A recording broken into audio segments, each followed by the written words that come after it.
46.25% ఉంది అధ్యక్ష. ముస్లిం మైనారిటీలో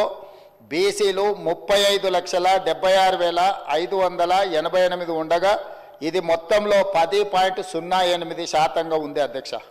ముస్లిం మైనారిటీలో ఉన్న బీసీలను కలుపుకుంటే మన రాష్ట్రంలో మొత్తం బీసీలు 56.33% ఉంది అధ్యక్ష. రాష్ట్రంలో ఈరోజు ప్రభుత్వం అమలు చేస్తున్న బీసీ రిజర్వేషన్లు ABCDE ఈ అన్ని గ్రూపులలో 56.33% ఈరోజు బీసీ జనాభా ఉన్నదని చెప్పి నివేదిక మనకు తెలుపుతున్నది అధ్యక్ష. ముస్లిం మైనారిటీలో ఓసీలు 8,80,424 ఉండగా ఇది మొత్తంలో 2.48% ఉంది.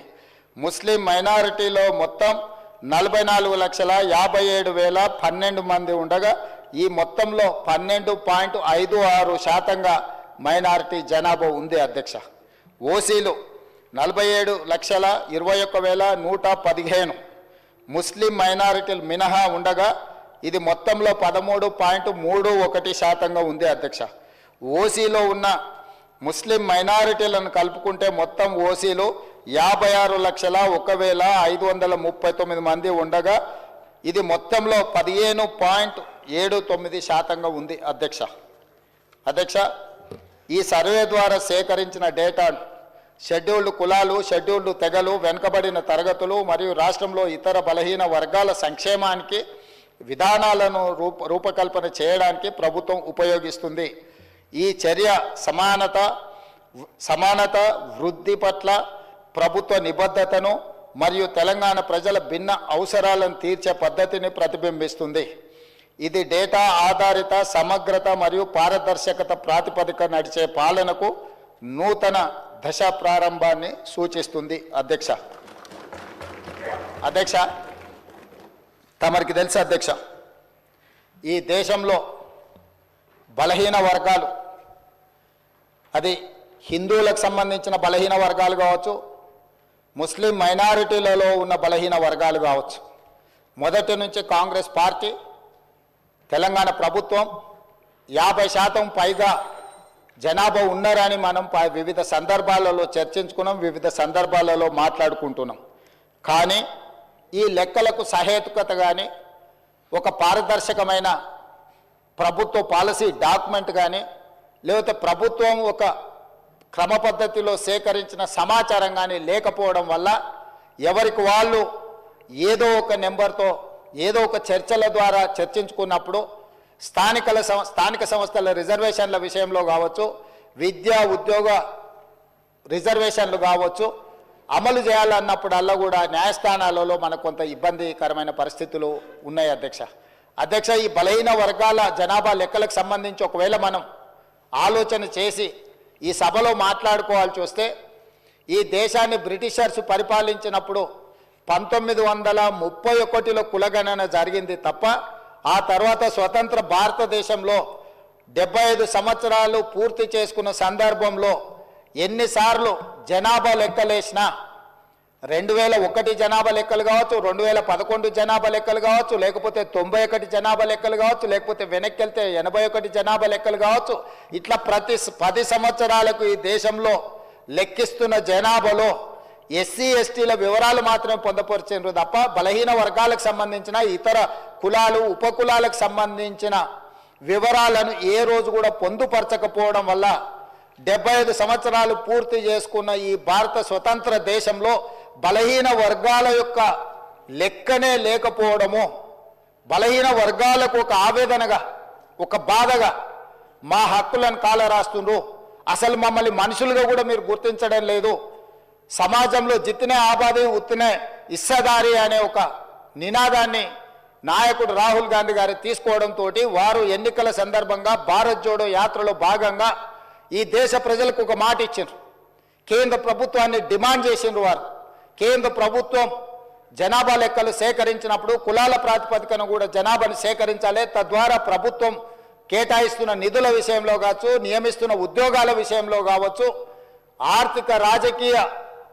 ఉపాధి ఉద్యోగ అవకాశాలలో వాళ్లకు సరైన న్యాయం చేయాలి కాబట్టి దీన్ని ప్రభుత్వము ముందుకు తీసుకువెళ్ళాలి, ప్రభుత్వం పాటించాలి అని డిమాండ్ చేశారు. కానీ కేంద్ర ప్రభుత్వం ముందుకు రాలేదు. అయితే వారు ఆ రోజు ఈ తెలంగాణ రాష్ట్రంలో తమరికి తెలుసు, మహబూబ్ నగర్ జిల్లాలో మక్తల్ కృష్ణా నదిని దాటుతూ తెల్లవారుతుంటే రాహుల్ గాంధీ గారు తెలంగాణ రాష్ట్రంలో అడుగుపెట్టి 23 రోజులు మహారాష్ట్ర సరిహద్దుల్లో వారు మహారాష్ట్రకు వెళ్ళేటప్పుడు 23 రోజులు తెలంగాణ ప్రజలకు స్పష్టంగా చెప్పారు, తెలంగాణ రాష్ట్రంలో మా ప్రభుత్వాన్ని ఏర్పాటు చేయండి, నేను తెలంగాణ ప్రజలకు నేను మాట ఇస్తున్నా, మేము అధికారంలోకి వచ్చిన తర్వాత మా ప్రభుత్వం కులాల ప్రాతిపదికన జనాభా సేకరణ చేసి బలహీన వర్గాల లెక్క ఎంతుందో లెక్క తేల్చి వాళ్లకు రాజకీయంగా రిజర్వేషన్లు కల్పిస్తాం, ఉద్యోగ ఉపాధి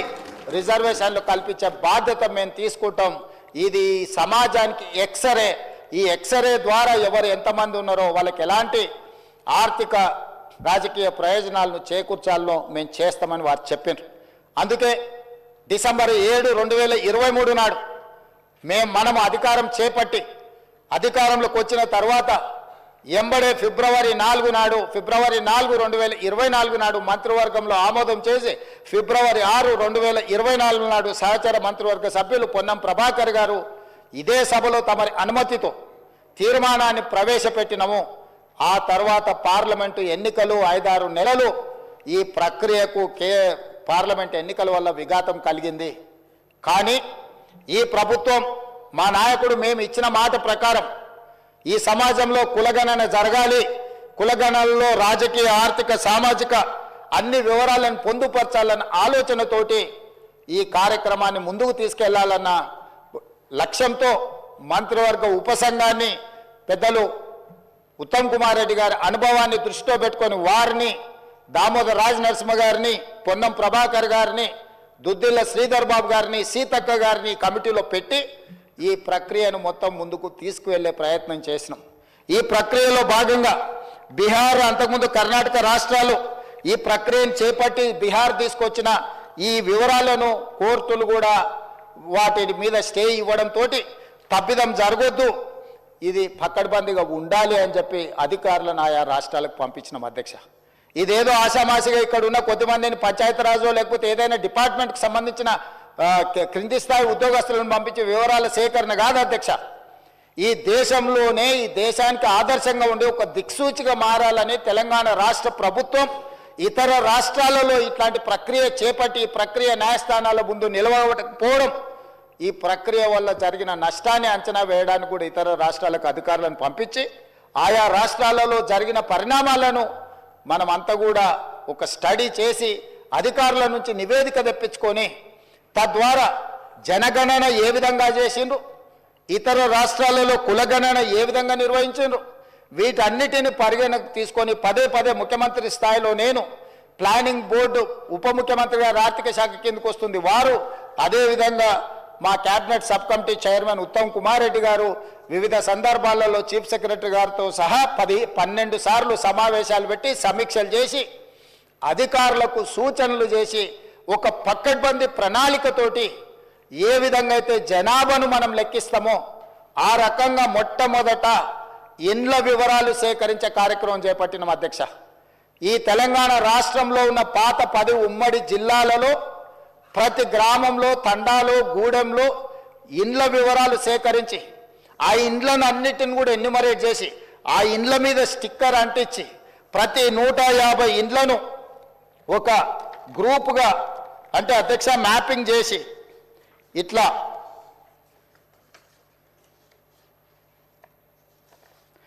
ప్రతి ఇంటిని కూడా ప్రతి ఇంటికి స్టిక్కర్ అంటించి ప్రతి 150 ఇండ్లను ఇట్లా మార్కింగ్ చేసి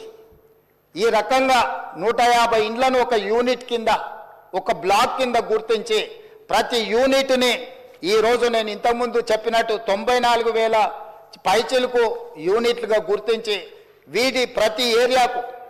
ఒక్కొక్క ఎన్యూమరేటర్ని ఇచ్చేసి ఈ 150 ఇండ్లను రోజుకు 8 నుంచి 10 కంటే ఎక్కువ చేయకూడదు. ఎందుకంటే 10 కంటే ఎక్కువ చేస్తే వాళ్ళు తొందరపాటులో హడావిడిగా చేయాలన్న నిర్ణయంతో వాళ్ళు తప్పర్లు జరగడానికి అవకాశం ఉంటుందని చెప్పి వివిధ డిపార్ట్మెంట్లకు సంబంధించిన వాళ్ళు teachers, agriculture extension officers, Anganwadi teachers, IKP ఏపీఎంలు, bill collectors and assistant bill collectors, ward officers, Indira Kranti పథకం book keepers, chairman, environment engineers, Panchayati Raj secretary, junior assistant, record assistant, typist, work inspector, ఇట్లా ప్రభుత్వంలో ఉన్న వివిధ శాఖలకు సంబంధించిన అధికారులను ఈరోజు మనం వాళ్ళందరినీ పెట్టి ప్రతి ఇంటికి ఇలాంటి స్టిక్కర్ను అంటించినాం అధ్యక్ష. మొదటి 3 రోజులు ఈ రాష్ట్రంలో ఉన్న అన్ని గృహాల యొక్క వివరాలను సేకరించి ఆ వివరాలన్నిటిని కూడా ప్రతి ఒక్కరి ఇంటికి ఇట్లా స్టిక్కర్ అంటించి ఫస్ట్ ఇండ్లను గుర్తించడం జరిగింది అధ్యక్ష. ఆ తర్వాత ప్రతి ఇంటికి మన ఎన్యూమరేటర్లు వెళ్ళి ఇట్లాంటి అప్లికేషన్లు తీసుకెళ్ళి అధ్యక్ష ప్రతి ఒక్కరి వివరాలు వాళ్ళందరితో సేకరించి 8 పేజీలల్లా అక్కడికి వెళ్ళి వాళ్ళతో మాట్లాడి వాళ్ళు ఇచ్చిన సమాచారాన్ని తీసుకొని వాళ్ళ సంతకాన్ని కూడా కుటుంబ యజమాని పేరు, మొబైల్ నెంబర్తో సహా సంతకం వాళ్ళు తీసుకొని, ఎన్యూమరేటర్ సంతకం తీసుకొని, సూపర్వైజర్ సంతకం తీసుకొని ఈ రకంగా సమాచారాన్ని 8 పేజీలలో పూర్తి వివరాలతో కూడుకున్న వాళ్ళ పేరు, తండ్రి పేరు, వాళ్ళ కులము, వాళ్ళ ఆర్థిక స్తోమత, వాళ్ళ విద్య, గతంలో ప్రభుత్వం నుంచి ఏమైనా పథకాలలో లబ్ధి పొందినరా, గతంలో రాజకీయపరమైన రిజర్వేషన్లు ఏమన్నా పొందినరా, ఇట్లా పూర్తి స్థాయిల వివరాలతోటి ఆ కుటుంబం యొక్క వివరాలు తీసుకున్నాం అధ్యక్ష. ఇవన్నీ మాన్యువల్గా సేకరించి 76,000 మంది డేటా ఎంట్రీ ఆపరేటర్స్ని పెట్టి ఏ ఎన్యూమరేటర్ అయితే 150 ఇండ్లకెళ్ళి చేసిండో అతనే డేటా ఎంట్రీ ఆపరేటర్ దగ్గర కూర్చొని ఒక్కొక్క పేజీ తీసి కంప్యూటరీకరణ చేపించి పూర్తిగా ఈ డేటానంతా కూడా 76,000 మంది డేటా ఎంట్రీ ఆపరేటర్లు 36 రోజులు కష్టపడి ఈ మొత్తం అంతా కూడా క్రోడీకరించింది అధ్యక్ష. ఈరోజు ఇంత పకడ్బందీగా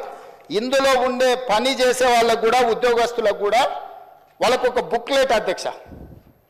రాష్ట్ర స్థాయిలో ఎన్యూమరేటర్లకు శిక్షణ ఇచ్చినాం, ఆ తర్వాత జిల్లా స్థాయిలో సూపర్వైజ్ చేసే వాళ్ళకి శిక్షణ ఇచ్చినాం, ఆ తర్వాత మండల స్థాయిలో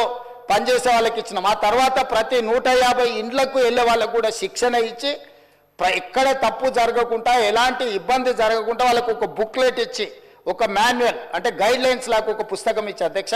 వాళ్ళందరినీ కూడా వాళ్ళకి శిక్షణ ఇచ్చి ప్రభుత్వం పకడ్బందీగా వీళ్ళందరినీ కూడా వినియోగించుకున్నప్పుడు వాళ్ళందరికీ కూడా జీతభత్యాలు ఇచ్చినాం అధ్యక్ష. అంటే ప్రభుత్వ ఉద్యోగులైనా జీతమే కాకుండా అదనంగా పనిచేయించుకున్నందుకు కూడా వాళ్ళకు జీతభత్యాలు ఇచ్చి 160 కోట్ల రూపాయలు ఖర్చు పెట్టి ఈరోజు ఒక నిర్దిష్టమైన పకడ్బందీ సమాచారాన్ని ఈరోజు సేకరించినాం అధ్యక్ష. 7 దశాబ్దాలుగా పైగా ఈరోజు బలైన వర్గాలకు సంబంధించిన వాళ్ళు కావచ్చు, మైనారిటీలు కావచ్చు, మేము ఎంతమంది ఉన్నామో మా లెక్క మాకు చెప్పండి అన్నారు అధ్యక్ష. కనీసం మాకు నిధులు, మా రిజర్వేషన్లు, లేకపోతే మా ఉద్యోగ ఉపాధి అవకాశాలలో మేము మా భాగం అడగాలి అని అంటే కనీసం మా లెక్క తేల్చండి అని అంటే ఎవ్వరు కూడా వాళ్ళ ఆర మొలకించిన వాళ్ళు లేరు అధ్యక్ష. అందుకే ఈరోజు ఈ ప్రభుత్వం స్పష్టంగా నిర్ణయం తీసుకొని ఇది ఒక చారిత్రాత్మకమైన నిర్ణయం, రేపు సమాజం యొక్క అభివృద్ధికి ఇది ఒక దిక్సూచిగా, ఒక మోడల్ డాక్యుమెంట్గా మారుతుందని చెప్పి ఈరోజు ఒక పకడ్బందీ ప్రణాళికతో చర్య తీసుకున్నాం అధ్యక్ష. అందుకే ఈరోజు కమిషన్ ఇచ్చిన నివేదికను క్యాబినెట్ సబ్ కమిటీ స్వీకరించి ఈరోజు ఉదయం క్యాబినెట్లో దాన్ని చర్చ పెట్టి క్యాబినెట్లో ఆమోదింపజేసి ఈరోజు ఈ సభలో ప్రకటన చేస్తున్నాం అధ్యక్ష. ఎందుకంటే దీనికి పూర్తి స్థాయిలో చట్టబద్ధత కల్పించాలి. రేపటి నుండి ఈ నివేదిక రాష్ట్ర ప్రభుత్వం అమలు చేయబోయే సంక్షేమ పథకాలకు, అదేవిధంగా అభివృద్ధి కార్యక్రమాలకు, ఉద్యోగ ఉపాధి అవకాశాలకు, రాజకీయ